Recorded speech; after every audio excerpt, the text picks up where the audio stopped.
when it comes to this issue and like why now, I was thinking mostly because I know we've talked about this a lot at Quran Rising, but time is up for laws and policies that don't support survivor healing. And we believe at Quran Rising, we do believe that that the healing is holistic and daily. And we create that through creating the survivorship that we have at Quran Rising for survivors to grow and flourish and just lift each other up. And I think it's a time for us to show the world that these stories matter, that this isn't the time to exploit survivor stories, as well as give the survivors who are the real expert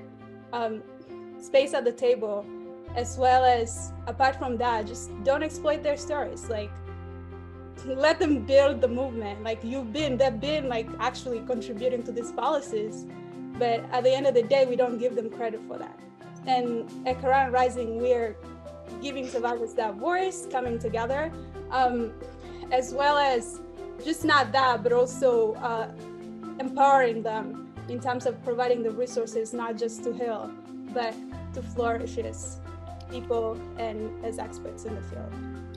For a really long time, it's now is the time to take the leap where there's so much interest for good, positive change, as well as a really strong interest to dismantle the frameworks that box survivors into categories that don't benefit and serve them, as well as understanding, as we were speaking earlier, to the fact that misinformation and misused resources not only are a shame, but they actually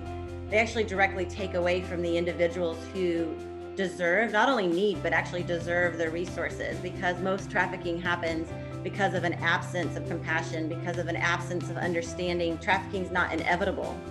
It could be prevented when we bring together those with lived experience to talk about how they got to the point where they were exploited, but also what are the ways that we survived out of that?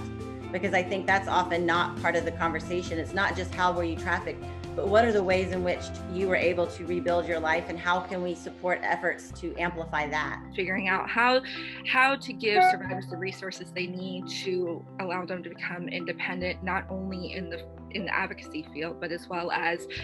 helping them heal emotionally and mentally, and so that they can help be an example for other survivors who are healing and growing as well, but also financially,